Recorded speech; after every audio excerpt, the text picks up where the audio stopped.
আবাজি আমার সোনামানিকেরা, জগৎ বরণ আল্লাহ পাকের একজন মেহবুব বান্দা ছিলেন। দিল্লি জামে মসজিদে ইমাম ছিলেন আব্দুল হক মুহাদ্দিস দেহলভী রাহমাতুল্লাহ আলাইহি। তিনি যখন মসজিদে নামাজ পড়েন, বাবা প্রতি মানুষ ওনার পিছনে ইক্তেদা করে করে জামাতে নামাজ আদায় করতেছেন।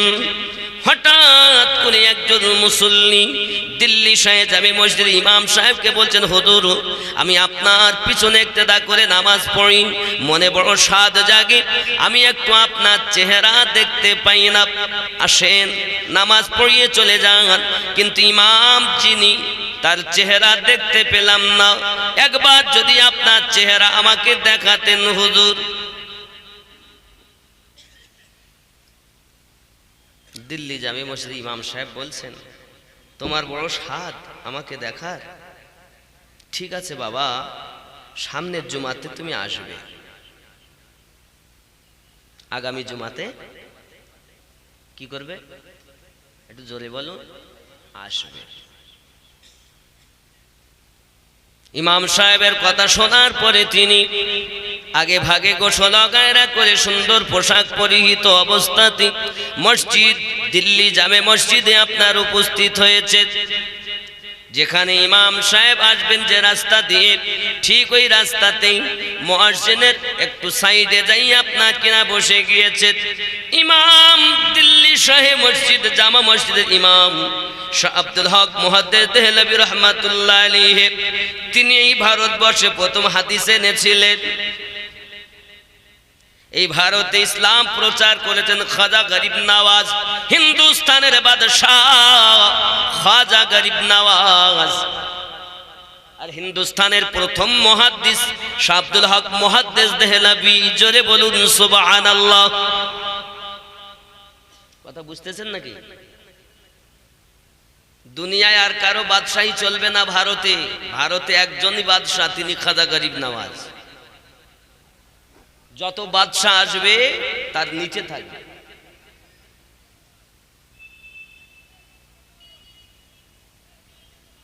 আব্বাজি আমার সোনামানিকেরা, খুব ভালো করে বুঝুন না কেন, পৃথিবীর সরজমিনে দিল্লি শাহে মসজিদে আপনার কিনা ইনি এখন বসে আছেন হুজুর ইমাম আব্দুল হক মুহাদ্দিস দেহলভী রাহমাতুল্লাহ আলাইহি।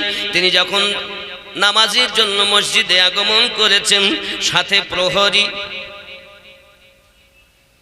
ইনি হাত দুটি জড়ো করে বলছেন, ইমাম সাহেব আমি আপনার কথা মতো কিন্তু এসেছি। ইমাম সাহেব বললেন, ঠিক আছে বাবা বসো। বসে থাকলেন। উনি গেলেন জায়নামাজের পাটিতে বসলেন। আব্বা আমার জায়নামাজের পাটিতে আপনার বসার পরেই অল্পক্ষণ পর মুখটা ঘুরিয়ে বলছেন, বাবা প্রশ্নকারী হুজুর লাব্বাইক, আমি উপস্থিত। এসো বাবা একটু কাছে এসো। যেই না নিকটে গেছেন, সঙ্গে সঙ্গে তাকে বলতেছেন, মেম্বারে রসুলে একটু বসে যাও। কোথায় বসবে? খুতবা দেয় যার উপরে। মেম্বারে রসুলে বসে যাও। সঙ্গে সঙ্গে হাত দুটি জড়ো করে বলছেন, হুজুর মাফ করবে, এতটা জ্ঞান আমার নাই, এতটা যোগ্যতা আমার নাই যে আমি ইমাম হয়ে নামাজ পড়াতে পারবো, খুতবা দিতে পারবো। হুজুর মেম্বারে বসার মতো আমার যোগ্যতা আমার নাই, দয়া করে আমাকে মাফ করুন। দিল্লি শাহে জামে মসজিদের ইমাম সাহেব বলছেন, বাবা যদি তুমি মেম্বারে না বসো, তোমার প্রশ্নের জবাব, তোমার প্রশ্নের উত্তর কিন্তু পাবে না বাবা। উত্তর যদি নিতে হয় মেম্বারে বসতে হবে।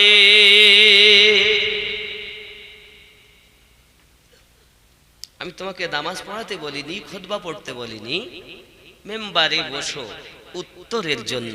জোরে বলুন সুবহানাল্লাহ। কেউ পারে না বুঝতে আমার পীর মুর্শিদের খেলা, জোর করে বুঝতে গেলে তার ঘটে মরণ জ্বালা। কেউ পারে না বুঝতে আমার পীর পীর মুর্শিদের খেলা।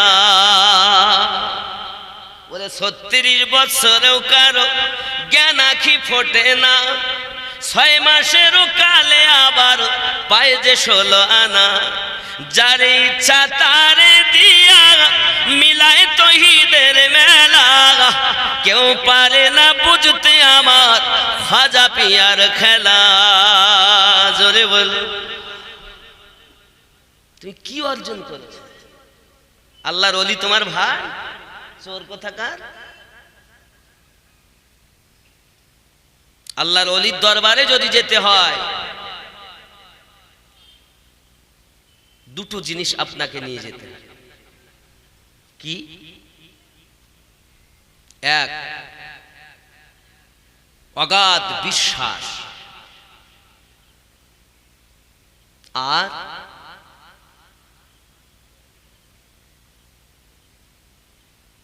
ভালোবাসা, যে দরবারে গেলে কিছু পাবো।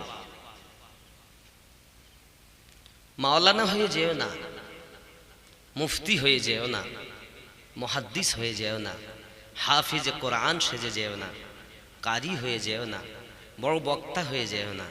তারা আল্লাহর ওলি, আল্লাহর বন্ধু। আল্লাহর বন্ধুর দরবারের কুত্তার থেকে নিজেকে নিকৃষ্ট যদি ভাবতে পারো, তাহলে আল্লাহর ওলির দরবারে যাবে, নইলে যেও না। আজ বড় বড় হুজুর হয়ে যাচ্ছে দরবারে, এরা তরিকত সম্পর্কে বড় অজ্ঞ। আমার কথা বুঝতেছেন?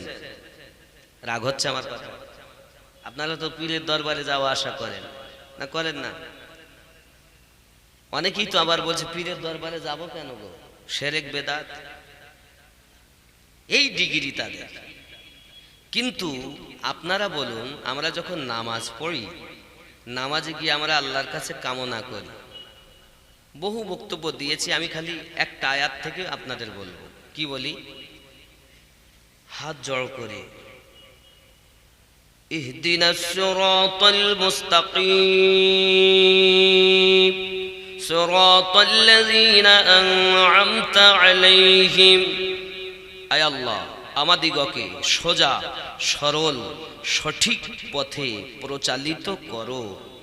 কাদের পথে? আল্লাহ বলেন কাদের পথে? আমরা বলি সিরাতাল্লাযীনা আন'আমতা আলাইহিম, যাদেরকে তুমি পুরস্কৃত করেছো তাদের পথে আমাদের চালিত করো। কেন? তাদের পথ হলো সোজা সরল সঠিক পথ। জোরে বলুন। 73 দলের লোক এই কথাই বলে। বলে কি বলে না? কিন্তু জান্নাতি এক দল হবে। কয় দল হবে? এক দল হবে। বড় আশ্চর্য আমি, নামাজের কথা তো সবাই বলে, কিন্তু এক দল কেন যায়? কেউ তো নামাজবিহীন কথা বলে না। যত দল আছে কথা বলুন, সবাই তো নামাজের কথা বলে, কেউ কি নামাজবিহীন কথা বলে? কিন্তু নামাজে গিয়ে বলেছি সিরাতাল্লাযীনা আন'আমতা আলাইহিম। তাহলে বোঝা গেল যাদের উপরে আল্লাহর অনুগ্রহ আছে তাদের পথটাই হলো সোজা সরল সঠিক পথ। নাকি বলেন? কথা কি বুঝতেছেন? কথা বুঝতে পারেননি? এখন আয় আল্লাহ, আপনি বলুন কাদের উপরে আপনি প্রাইজ রেখেছেন? কথা কি বুঝতেছেন? কাদের উপরে প্রাইজ রেখেছেন? আল্লাহ পাক বলেছেন বিসমিল্লাহির রহমানির রহিম, উলাইকাল্লাযী আন'আমা আল্লাহু আলাইহিম মিনান নাবিয়্যিন ওয়াস-সিদ্দীকীন ওয়াশ-শুহাদা'i ওয়াস-সালিহীন।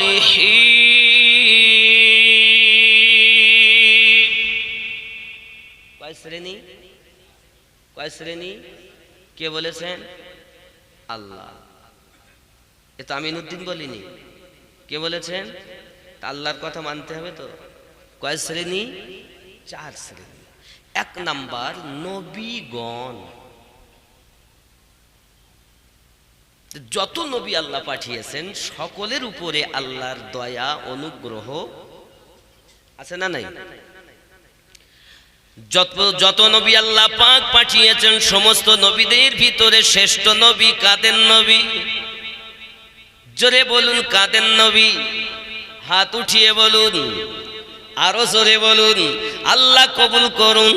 আজ আপনার বান্দা বান্দিরা আজকের মেহফিলে যারা উপস্থিত আমাদের নবী বলে দাবি করে, আল্লাহ কিয়ামতের ময়দানে যেন ওই রাসূলের শাফায়াত আমাদের নসিব করো। যদি বলুন আল্লাহুম্মা আমিন। যত নবী আল্লাহ পাঠিয়েছেন সব নবীর থেকে শ্রেষ্ঠ নবী। তাহলে বুঝতে আমাদের বাকি রয় না, হাদিস কোরআন জানি বা নাই বা জানি, যত নবীকে আল্লাহ উপহার উপটুকন দিয়েছেন সব থেকে বেশি আল্লাহ আমাদের নবীকে দিয়েছেন, নাকি বলেন? কথা বলেন। এবং সব থেকে বেশি আল্লাহ আমাদের নবীকে চেয়েছেন।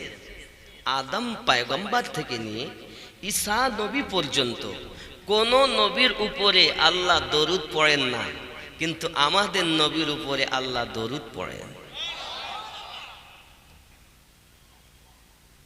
ঠিক না বল? আদম নবীর উপরে দরুদ পড়ে আপনি দেখান নেই, ইব্রাহিম নবীর উপরে না, নূহ নবীর উপরে না, সুলাইমান নবীর উপরে না, কোন নবীর উপরে? একমাত্র আমাদের নবীর উপরে পড়তেছেন, পড়তে থাকবেন। আল্লাহ আমাদের নবীকে কতটা ভালোবাসেন যে নবীর দরুদ বন্ধ নাই। ওগো পৃথিবীর মানুষ, তোমরা দরুদ পড়ো বা নাই বা পড়ো, প্রতিদিন সকালবেলা ফজরের নামাজের সময় আমার আল্লাহ পাক আল্লাহ তাআলা পালি করে সকালবেলা 70,000, সন্ধ্যাবেলা 70,000, 1,40,000 ফেরেশতা দিয়ে আমার নবী পাকের দরবারে দরুদ পড়াতে আছে।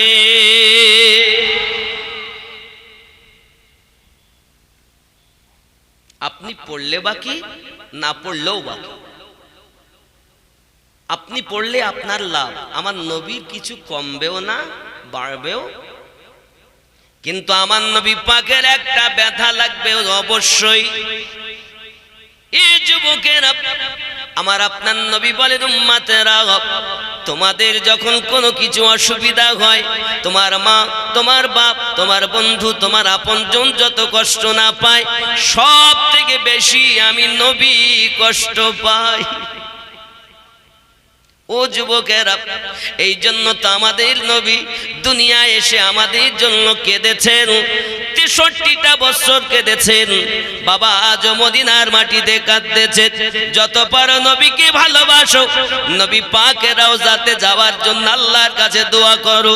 যদিও মদিনায় না যাইতে পারো, আল্লাহ পাকের কাছে ফরিয়াদ করে করে বলো, মালিক একটিবার দয়াল নবীর দিদার নসিব করে দাও। যতদিন দিদার না হবে মৃত্যু দিও না আল্লাহ। জোরে বলুন আল্লাহুম্মা আমিন। নবী দেখলে আর কিছু দরকার? কত মানুষকে দেখি, কিন্তু নবী, আমার নবীকে যারা মহাব্বত করেছেন তাদের লাভ নাকি? রসুলকে যারা প্রেম করেছেন তাদের জন্য লাভ। হে বাবাজি আমার, আল্লাহ পাক নিজে ভালোবাসেন, আমাদেরকে ভালোবাসার কথা অর্ডার দিয়েছেন, ইত্তেবা করার কথা অর্ডার দিয়েছেন, পয়রবি করার কথা হুকুম দিয়েছেন। আমার বান্দা বান্দি, তোমরা আমার হাবিবকে মহাব্বত করো, ভালোবাসো, পয়রবি করো, উলফাত করো। শুধু তাই নয়, জেনে রাখো, আমার হাবিবকে যদি কেউ পয়রবি করে, আমি আল্লাহর পয়রবি হয়ে যায়। ইত্তেবা করবে নবীর, ভালোবাসবো আমি আল্লাহ, নাকি? পবিত্র কোরআন মাজিদ সূরা আল ইমরান আয়াত নাম্বার 31 আল্লাহ পাক পরিষ্কার করে বলেন, বিসমিল্লাহির রহমানির রহিম, কুল ইন কুনতুম তুহিব্বুনাল্লাহ ফাত্তাবিউনি ইউহিব্বুকুমুল্লাহ ওয়া ইয়াগফির লাকুম যুনুবাকুম আল্লাহু গফুরুর রহিম। নবী আপনি বলে দিন, কুল বলে দিন, ইন কুনতুম তুহিব্বুনাল্লাহ, কেউ যদি আমি আল্লাহকে ভালোবাসতে চাই। কাকে ভালোবাসবেন? কাকে ভালোবাসবেন? তো ডাইরেক্ট আল্লাহ তোমায় ভালোবাসবো, আল্লাহ না, ফাত্তাবিউনি, নবীর ইত্তেবা করো। আল্লাহ নবীর ইত্তেবা করলে কি হবে? আল্লাহ পাক বলেন, ইউহিব্বুকুমুল্লাহ, আমি আল্লাহ ভালোবাসবো। ইত্তেবা হবে নবীর, পায়রবি হবে নবীর। ভালোবাসবে কে? সূরা আল ইমরানের 31 নম্বর আয়াতে আল্লাহ বলেছে, আয় আল্লাহ শুধু আপনি ভালোবাসবেন না, আর কিছু করবেন। আমার আল্লাহ পাক আল্লাহ তাআলা জানালেন শুধু ভালোবাসবো না, ওয়া ইয়াগফিরু লাকুম যুনুবাকুম, আমি আল্লাহ পাক তোমার জীবনের গুনাহ maaf করে দেব। আর কি করবেন? আল্লাহ পাক আল্লাহ তাআলা বলেন শুধু maaf করব না, আল্লাহু গফুরুর রহিম, আমি আল্লাহ পাক তোমার উপরে রহমত নাজিল করতে থাকব। নবীর ইত্তেবা করলে 3টি লাভ। 1 নাম্বার আল্লাহ ভালোবাসবে, 2 নাম্বার maaf করে দিবে, 3 নাম্বার আল্লাহ রহমত। জোরে বলুন সুবহানাল্লাহ। আর সেই নবী থেকে আমাদেরকে দূরে সরানো হচ্ছে, ওই নবী থেকে আমাদেরকে দূরে সরানো হচ্ছে।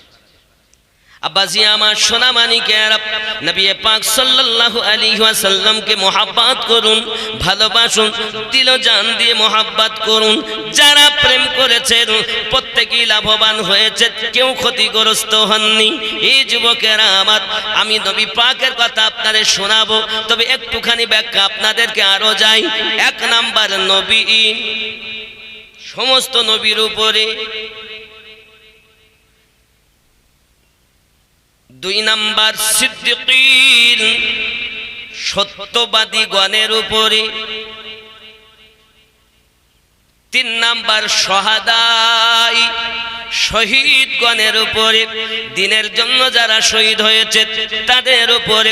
শহীদের ভিতরে যদি গণনা করা যায়, শহীদে আজম হলেন হযরত ইমামে হুসাইন রাদিয়াল্লাহু তাআলা আনহু। যদি বলুন না সুবহানাল্লাহ।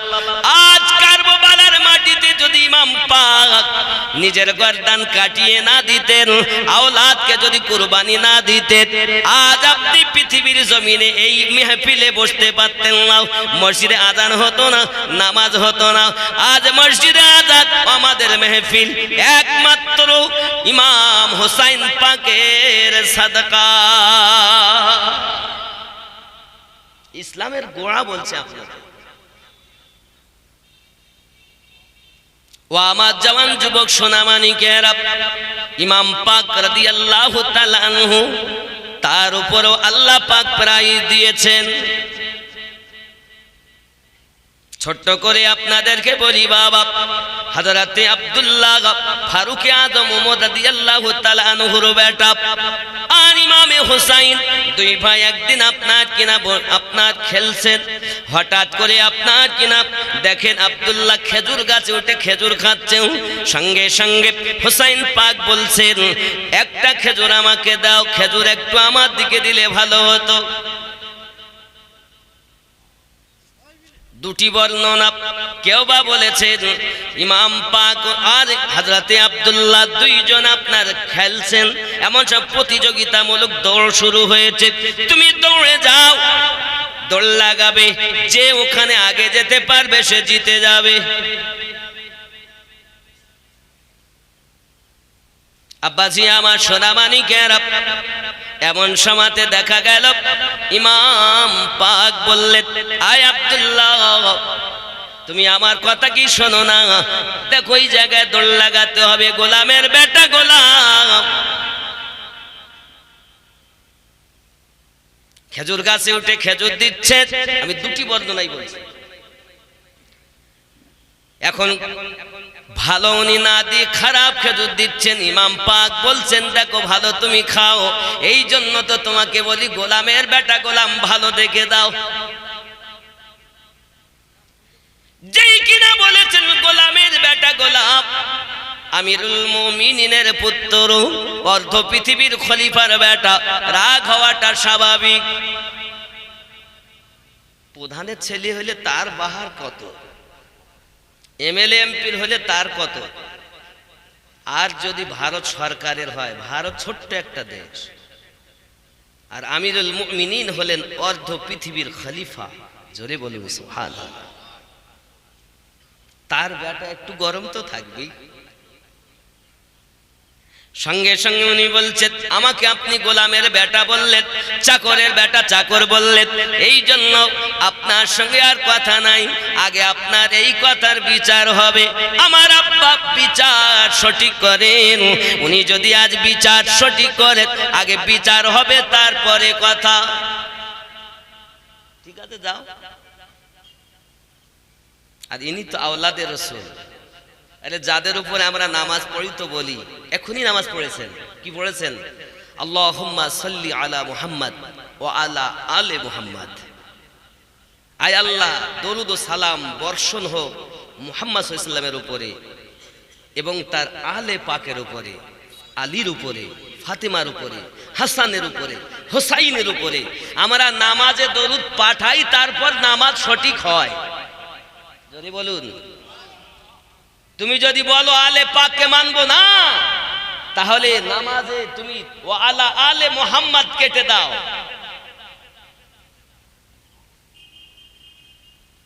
আমি চিন্তায় পড়ে গেলাম, নামাজ খোদা, রুকু খোদা, সব তেলাওয়াত খোদা, বৈঠকে বসে কেন আলে পাকের উপরে আমাদের ও আলা আলে মুহাম্মদ বলতে হবে? আল্লাহ পাক বলছেন চেনো না, জানো না, বোঝো না।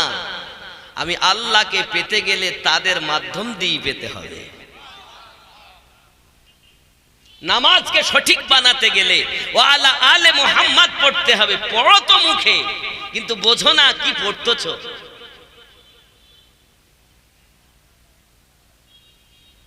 কথা বোঝে না আমার?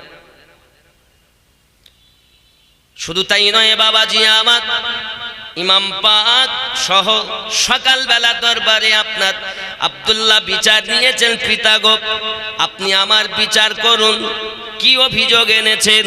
অভিযোগ অন্য কারোর বিষয়ে নয়, এই অভিযোগ হল ইমাম পাকের বিষয়। কার বিষয় অভিযোগ দিচ্ছেন? যিনি জান্নাতীদের সরদার। কার বিষয় দিচ্ছেন? জান্নাতে যারা থাকবেন সকলের কে কে সর্দার? হাসান ও হোসাইন। জোরে বলুন। অভিযোগটা হোসাইনকে নিয়ে। আরে হিসাব করা দরকার ছিল কাদের বিষয়ে বলছি। এক শ্রেণীর মৌলবি বেরিয়েছে, আবার ওয়াজ করতে করতে বলছে খাতুনের জান্নাত সম্পর্কে, মানে উনি যখন ইন্তেকাল করেন ওনার কবর খোদাই করেছে কে? আবু যার গফফারি রাদিয়াল্লাহু তাআলা আনহু। জিজ্ঞাসা করছেন, এই কবর তোর মধ্যে কাকে রাখবো জানিস? তো বলছে, কবর উত্তর দিয়েছে না জানি না। কাকে রাখবে? বলছে নবী পাকের কন্যা ফাতেমা। কবর বলেছে আমি নবীর মেয়ে চিনি না। আলীর স্ত্রী বলে আলীর স্ত্রী চিনি না। হাসান হোসেনের মা, তাকেও চিনি না। জোরে বলুন নাউজুবিল্লাহ। হাযা হাদিসুন মাউযু। হাদিসটি মাউযু। এই ওয়াহাবিদের কথা, সুন্নিদের নয়। মায়ের দুধ যদি বুকে থাকে তো বসো ময়দানে দেখায়। ওয়াহাবির কথা তোমার মুখে কেন? তুমি না সুন্নি? তুমি দাবি করো আমি সুন্নি।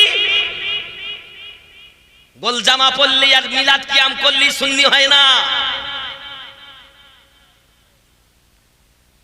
কি আমাকে ভালোবাসবেন আমি জানি না, আমি আমার স্বার্থে কথা বলতে আসিনি। যুবক, সুন্নি কারা?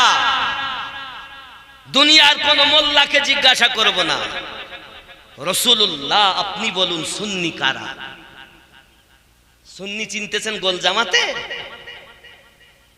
এটা যার সেই আপন আপন দলের কথা, কিন্তু রাসূলুল্লাহ সুন্নির পরিচয় দিচ্ছেন। বলবো নবী কি পরিচয় দিয়েছেন? রাসূলুল্লাহ বলছেন, মান মাতা আলা হুব্বি আলে মুহাম্মাদিন সাল্লাল্লাহু আলাইহি ওয়াসাল্লাম মাতা আলা আহলুস সুন্নাত ওয়াল জামাআহ। যারা আমার আহলে বায়াতের মহাব্বতে দুনিয়া থেকে ইন্তেকাল করেছে তারাই হলো সুন্নি জামাত। তুমি ওয়ালা আলে বলে নামাজ পড়তেছো আর নামাজ থেকে বাইরে এসে বলছো তারা আবার কারা? এই তারা আবার কারা যারা বলেছে এরাই জাহান্নামী।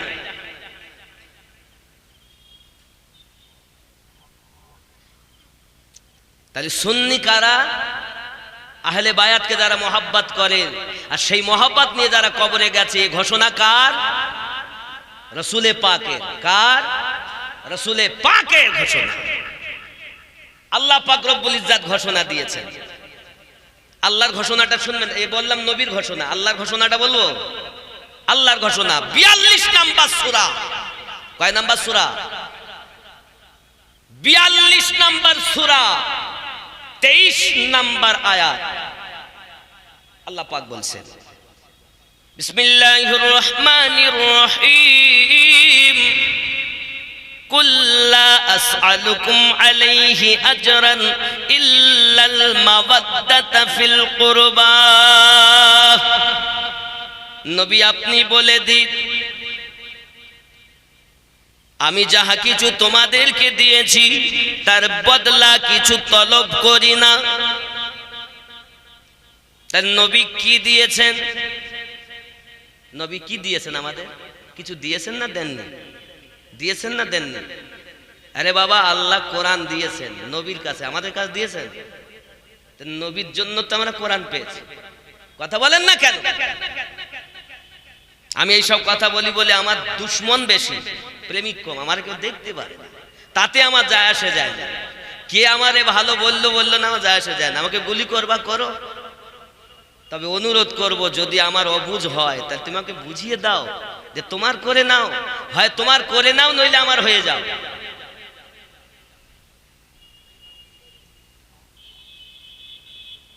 আয় নবী আপনি বলে দিন, যাহা কিছু দিয়েছি তার বদলা কিছু চাই না। নবী কি দিয়েছেন? আল্লাহ পাকের কাছ থেকে নামাজ এনে দিয়েছেন, আল্লাহর কাছ থেকে রোজা দিয়েছেন, কোরআন দিয়েছেন, নাকি হজ দিয়েছেন, যাকাত দিয়েছেন। এক কথায় যত কিছু আল্লাহ দিয়েছেন, সৃষ্টি করেছেন, সব আমার নবীর ওসিলায়। আজকে যে মিলাদ সেজেছে তাও নবীর ওসিলায়। একটা টার্গেট, নবীর ঘর মাদ্রাসা করব। এই নবী যদি না আসতেন আজকে মাদ্রাসা হতো? এই কথা বলেন না কেন? তাহলে আজকে মেহফিলও সেজেছে নবীর ওসিলায়। কথা বুঝে আসছে তো? জি। তাহলে সব কিছু নবী, নবী ছাড়া কিছু। আজকে আমরা যেদিকে ফিরে নামাজ পড়লাম, এখনই এশার নামাজ, কোন দিকে ফিরে পড়েছি? পশ্চিম দিকে। কিন্তু ওই পশ্চিম দিকে কেন পড়লাম? কেবলা আছে তাই, নাকি কাবা আছে তাই। এই কাবাটা আগে তো এদিক কাবা ছিল না, আগে তো কাবা ছিল বাইতুল মুকাদ্দাস, একদম পূর্ব দিকে। তাহলে পূর্ব দিক থেকে পশ্চিম দিকে ফিরালেন কে? আল্লাহ, ওসিলা রাসূলুল্লাহ। তুমি নামাজ পড়ো, এর ভাব জানো না? কোন মোল্লা আপনাকে কি শিখিয়েছে? মোল্লা আপনার কবরে যাবে না, ইয়ামিনুদ্দিন আপনার কবরে যাবে না। কবরে যদি যায় তো রাহমাতুল লিল আলামিন যাবে। যেজন্য ভালো যদি বাসতে হয় তো নবীকে বাসো, ইয়ামিনুদ্দিনকে বেশে লাভ নাই। দুনিয়ার মোল্লাকে ভালোবেসো না, রাসূলুল্লাহকে ভালোবাসো, আল্লাহর ওয়ালিকে ভালোবাসো। কথা বুঝতেছেন? আল্লাহর নবী ছাড়া খোদা পাবি না রে দিওয়ানা, আল্লাহর নবী ছাড়া খোদা পাবি না, আল্লাহর ওয়ালি ছাড়া নবী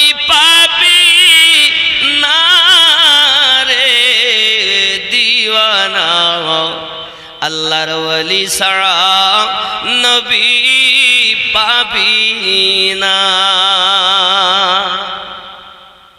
নবী বলেন হাদিস পাকে, যদি পেতে চাও আমাকে, গিয়ে ধরো আমার বন্ধুর দামান খানা রে দিওয়ানা। আল্লাহর ওলি ছাড়া নবী পাবি না। আল্লাহ বলেন কোরআন পাকে, যদি পেতে চাও আমাকে, গিয়ে ধরো নবীর দামান খানা রে দিওয়ানা। আল্লাহর নবী ছাড়া খোদা পাবি না। আল্লাহুম্মা সাল্লি আলা মাওলানা মুহাম্মদ ওয়া আলা আলি সাইয়্যিদিনা। নবী গো আপনি বলে দিন, আমি যাহা কিছু তোমাদেরকে দিয়েছি তার কিছু বদলা চাই না। ইল্লাল মাবাদ্দাতা ফিল কুরবা, এতটুকু জানিয়ে দিন তারা যেন আমার আহলে পাককে মোহাব্বত করে। কি চেয়েছেন নবীকে আল্লাহ বলতে বলেছেন? নবী কি চেয়েছেন? 42 নম্বর সূরা 23 নম্বর আয়াতে দালালি কথা বলছি না, দলিলি কথা বলছি। কি চেয়েছেন? একটাই জিনিস, নামাজ, রোজা, হজ, যাকাত, কলেমা, কাবা, কিবলা, পিতা মাতা, দুনিয়া, সারা নিয়ামত আল্লাহ সব দিয়েছেন নবীর ওসিলাতে। আল্লাহ নবীকে বলতে বলেন, নবী আপনি বলুন খালি একটি জিনিস, আপনার উম্মতকে বলে দিন। কি বলে দেবেন? ইল্লাল মাওয়াদ্দাতা ফিল কুরবা, তারা যেন আপনার আহলে বায়াত, আপনার আহলে পাককে মোহাব্বত করে। এই কোরআন একটি জিনিস নবী চেয়েছেন, আমরা তাও দিতে পারিনি। আর নিজে বড় হুজুর, বদমাইশ, চোর, কোথাকার, মরবি তুই জাহান্নামে আগে যা। শোনো, জান্নাতে যেতে গেলে টিকিট দেবেন মাওলায়ে কায়নাত, জাহান্নামও যেতে গেলে টিকিট দেবেন মাওলায়ে আলী রাদিয়াল্লাহু তাআলা। যে আহলে পাককে তুমি চিনছো না, নামাজি বলছো আল্লাহ আলে মুহাম্মদ। যুবক আমার, ইমাম পাকের অভিযোগ, ইমাম পাক সম্পর্কে অভিযোগ কি বেটা বলো? অভিযোগ হলো আমাকে বলেছেন গোলামের বেটা গোলাম, চাকরের বেটা চাকর। এ কি মেনে নেওয়া যায়? আপনি হলেন খলিফা আর আমি খলিফার বেটা। অর্ধ পৃথিবীর শাসনকারী যিনি, তিনি আমার পিতা। আর আপনার সম্পর্কে বলে চাকরের ছেলে চাকর। আচ্ছা, মেনে নেওয়া যায়? চাকরের ছেলে চাকর। আমিরুল মুমিনিন বলছেন, কে বলেছেন এ কথা? তাব্বু এ কথা হুসাইন পাক বলেছেন। আমিরুল মুমিনিন বলছেন, হুসাইন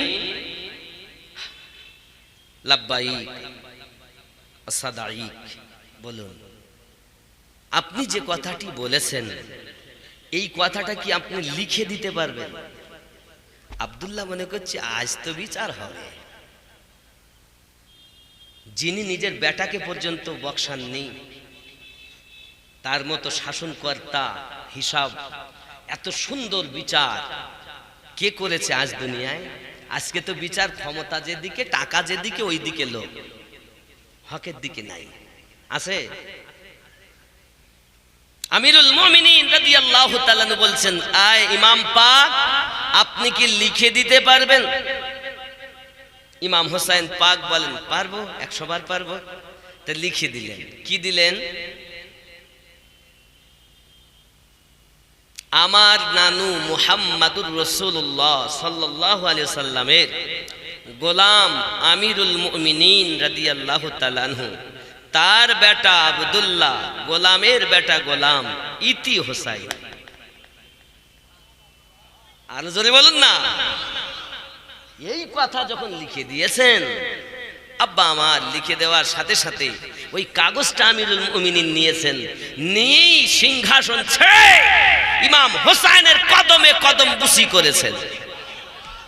আব্দুল্লাহ বলেন, হাহা, মনে করছিলাম যে আজ শাস্তি হবে, কিন্তু আমার বেটা স্বয়ং কদম বুসি করেন, আমার আব্বা কদম বুসি করেন কেন?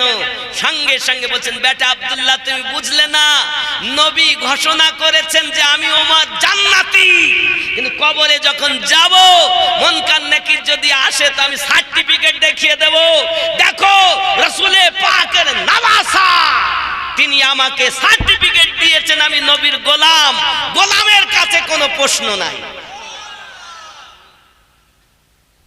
এমনি আল্লাহ বলেননি ওয়াশহাদাই, আমি শহীদদের উপরেও প্রাইজ দিয়েছি। জোরে বলুন। নামাজে গিয়ে এই জন্যই তো আমরা বলেছি সিরাতাল্লাযীনা আনআমতা আলাইহিম, নামাজে যেটা বলি বাইরে এসে আমরা সেটা পালন করি। জোরে বলেন। আমার কথা কি বুঝতে অসুবিধা হচ্ছে? আব্বা আমার 4 নম্বরে কি বলেছেন? ওয়াসসালিহিন,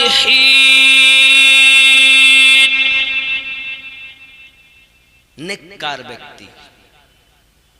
হায় হায়, নেককারের কথা আমি বলবো, তবে ইমাম পাকের উপরে কতটা প্রাইজ দেখেন বলবো আমি। আর একটুখানি বলি না ছেড়ে দেব? বাবা জানি আমি রাত অনেক হইও নি, আমার পরে পরে গিয়াসউদ্দিন ভাই তিনিও আছেন, সাইফুল্লাহ ভাই তো বলেই গেলেন, গিয়াসউদ্দিন ভাই আছেন, তার মহিবুল্লাহ ভাই আছেন, আবার দরবার শরীফ থেকেও আছেন, সেই সকাল অবধি হবে নাকি বলেন? আব্বা আমার এখন ইমাম পাক হোসাইন পাক কারবালার মাটিতে আজ যদি নিজের জীবন শহীদ না করতেন, আমরা কি ইসলামটাকে এইভাবে পেতাম? উনি শিক্ষা দিয়ে গেলেন, বাতিলের কাছে মাথা নত করো না, আর সত্যর জন্য জীবন দিতে ত্রুটি করো না। ঠিক কিনা? কথা বলেন না কেন? সেটাই তো, নিজের সন্তানগুলো সব কুরবান করলেন। আজ ইমাম হোসাইন পাক, আচ্ছা একটা হিংসারও একটা থাকে, সীমা থাকে, দুশ্মনীরও একটা সীমা থাকে। মনে করুন আমি আমিনউদ্দিনের উপরে আপনার বিশাল রাগ, কিভাবে মারবো? তা আমিনউদ্দিনকে আপনি জবাই করে ফেললেন, কেটেই ফেললেন, মনে করেন গলা পার করে দিলেন, তারপর তার রাগ মিটে যাওয়ার কথা নাকি? কথা বলেন না? তারপর তো রাগ মিটে যাওয়ার কথা, তাও রাগ মিটেনি, তাও রাগ মিটেনি। ইমাম হোসাইন পাকের বাজু কাটা হয়েছে, সিনাকে ফাড়া হয়েছে, এবং ওই দেহ মোবারকার উপরে পালি করে ঘোড়া ছুটানো হয়েছে। আরে দুশ্মনীরও তো একটা সীমা থাকে। কারা করেছে? তারা 5000 কোরআন মাজিদের হাফেজ। কয় হাজার? কোরআন শরীফ মুখস্থ করলি হাফেজ মানে আমার নাকি? আগে দেখো ও কি হক না বাতিল। 5000 কোরআন মাজিদের হাফেজ, 7000 আলেম ওলামা মুফতি, 7 আর 5 12,000 ছিল শুধু আলেম ওলামা হাফেজ মুফতি। তাহলে ওই মুফতি, ওই আলেম, ওই হাফেজ যদি আজ ইমাম হয়, তার পিছনে ইক্তেদা করা যাবে? নামাজ দেখে শুনে পড়ো, এ কথা কেউ বলবে না, বলো শুধু বলবে ওয়াক্ত হয়েছে পড়িয়ে দাও।